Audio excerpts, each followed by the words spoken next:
Hello students, my name is Pragati Misra. In our last video, I told you about the algebra of subgroups, in which I told you that the intersection of two subgroups must be a subgroup of group G, and the union of two subgroups need not be a subgroup of group G. But in what cases we can say that the union of two subgroups is again a subgroup of group G? So the theorem about that is here, that is the union of two subgroups H1 and H2 is also a subgroup of group G if and only if this is necessary and sufficient condition: H1 is contained in H2 or H2 is contained in H1. This is possible only when H1 is contained in H1 or H2 is contained in H1.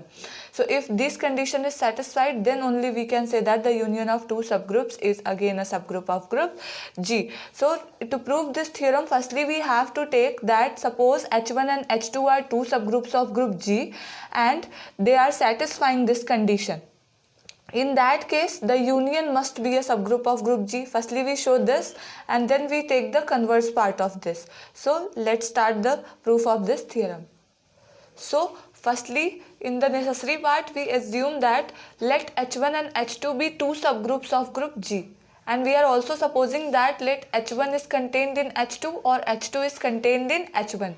Then we have to show that the union of these two subgroups again a subgroup of G. So remember, in the proof of theorem, firstly you just assume two subgroups of the group G, and then suppose that H1 is contained in H2 or H2 is contained in H1, then we have to try to show that the union of two subgroups is again a subgroup of group G. So if H1 is contained in H2, if H1 is suppose we have assumed it, H1 is contained in H2, then H1 union H2 must be equal to H2, because H1 is contained in H2. If you do not understand this, I want to show you here graphically. Suppose this is H1 and this is H2. This is H1 and this is H2. Now H1 is contained in H2. So if we take the union of H1 and H2 together, it must form the whole subgroup H2. So we can write it as, so in the graphical way you can understand in this way, but you have no need to write it in your fair or note. So it is just to understand. Similarly, if we assume H2 is contained in H1, then H1 union H2 is equal to H1. In the same way, if H2 is contained in H1, suppose I am taking H2, a smaller size subgroup, and H1 as the bigger size subgroup. I am just interchanging the subgroups. In this case, H2 union H1. H2 union H1 is equal to H1, and in this case H1 union H2 is equal to H2.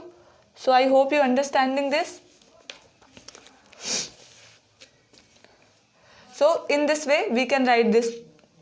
Now you just see H1 union H2 is equal to H2 and H1 union H2 is equal to H1, and we have assumed that H1 and H2 are two subgroups of group G. If they are subgroup and they are equal to H1 union H2, then H1 union H2 must be a subgroup of G. So from here we can say that therefore H1 union H2 is a subgroup of group G.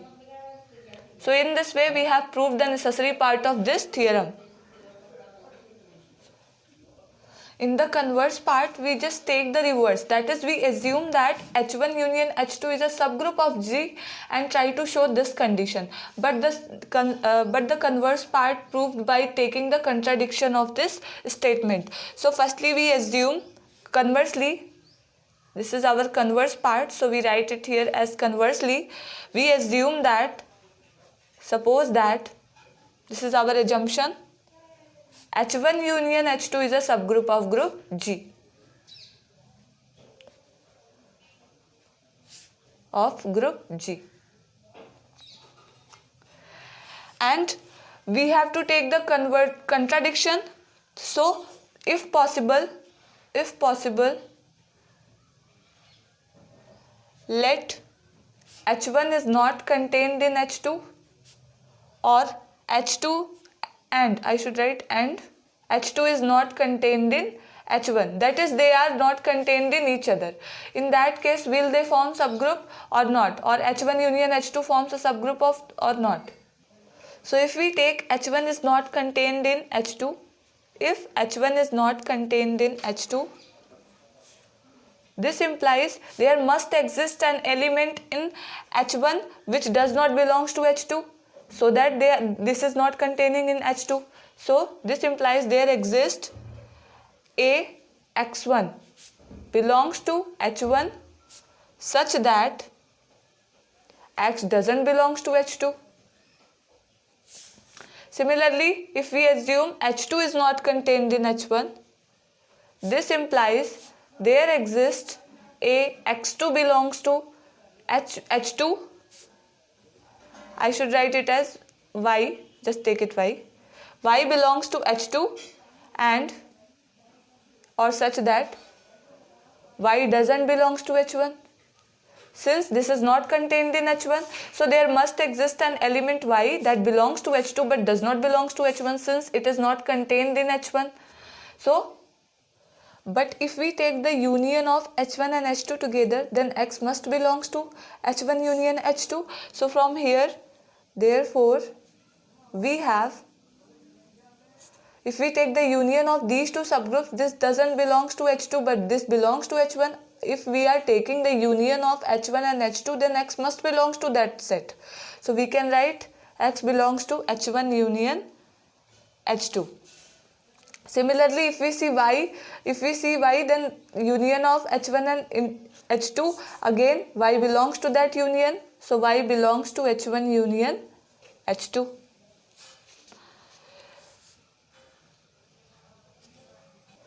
Now in the converse part, since we have assumed that H1 union H2 as a subgroup of group G, and if it is forming a subgroup, then it must form a group with respect to the same binary operation as that of G.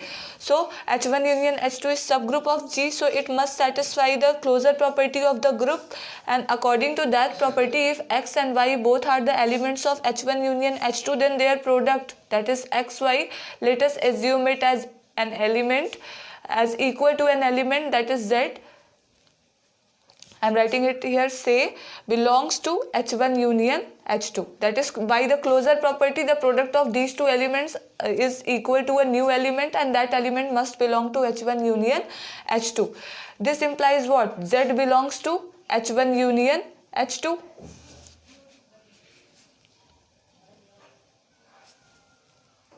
So if Z belongs to H1 union H2, then Z belongs to H1 separately and Z belongs to H2. If we take XY equal to Z belongs to H1 and try to calculate the value of Y, then Y from here becomes X goes to this side, so it becomes X inverse Z that belongs to H1. And this is equal to Y. It means Y belongs to H1, which contradicts to our hypothesis. Since here we have assumed that Y doesn't belongs to H1 since H2 was not contained in H1. So here we are getting a contradiction, and by this contradiction we can say that either H2 is contained in H1 or H1 is contained in H2, then only this property is satisfied, that the union of two subgroups again be a subgroup of group G. So I hope you understand. So here I am writing which contradicts to our hypothesis, since at the start of the converse part we have assumed that Y doesn't belongs to H1. Contradiction, which is a contradiction, since Y doesn't belongs to H1, hence we can say that either H1 is contained in H2 or H2 is contained in H1, then only H1 union H2 can be a subgroup of group G. So I hope you understand the proof of this theorem. Now I will take one example of the abelian group, so that your concept of abelian group get more clear. So this is our example. Prove that a group with 3 elements is necessarily abelian. That is, you have given a group in which 3 elements are present. You have to show that this is necessarily an abelian group. So let us assume that let G be a group in which three elements are present, that are E, that is identity, A and B. So this is the group which contains three distinct elements where E is the identity. So firstly we form the composition table. For such type of questions we always use composition table, and this is a group with respect to the multiplication as binary operation. So if we write the composition table for this group, we get, so this is, firstly we write the elements in the vertical and horizontal column, and then try to apply the operation, that is multiplication over the elements. So when we multiply identity by identity, we get the identity. When we multiply identity with A, we get A. Since when identity is multiplied by any element, it gives the element as it is. So when E multiplied with B, it gives B. A multiplied with E, it gives A. A multiplied with A, it gives A square. This becomes AB, B, and this becomes BA, and this becomes B square. So for such type of groups, firstly I want to tell you what is the property of such groups.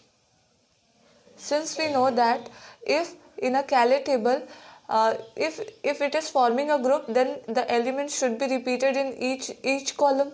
So here we are getting A, but identity is missing in this column. So we can write that either A square is equal to identity in this row, either A square is equal to identity or AB is equal to identity. This is our equation number 1. And in this column, in this row if we see, then either BA is equal to identity or BA or B square is equal to identity, then only it can form a group. Since it is given that it is a group, so we have to use the property of Cayley table over this question. So this condition must satisfy in this case. Now from equation 1, if we take A square as the identity, now this I have taken this element as the identity, then this element must be equal to B, since we have to take the repeated element in each row. So in this case, then AB must be equal to B. Now if AB is equal to B, then we can write B as EB, since E is the identity. Then if I multiply B with identity, then it becomes B again. So, and if we use right cancellation law over here, then B get cancelled by B and we get A is equal to E, which is not possible ever, since our A is A here. So this is a wrong statement. This is an incorrect statement. So A square cannot be equal to E, and this implies what? AB must be equal to E.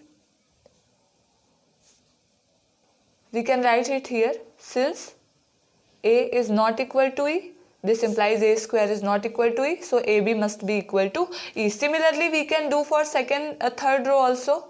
Similarly, if we see our equation second and take B square as the identity, then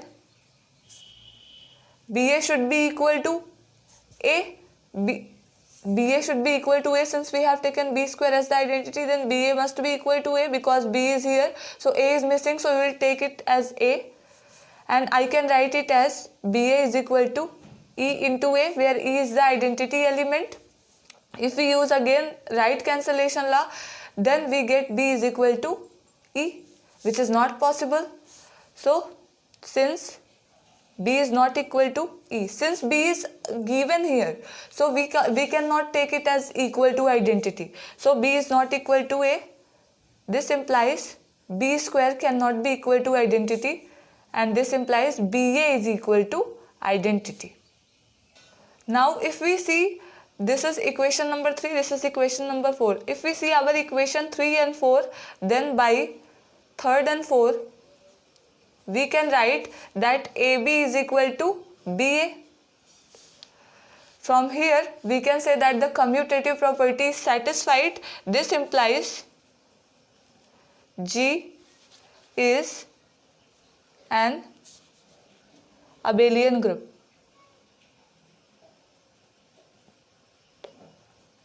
So from here, The proof of this example is completed. I hope you understand this. If you have any doubt related to this video, you can ask me in the comment section. Thank you, and if you are liking my content, please subscribe my channel.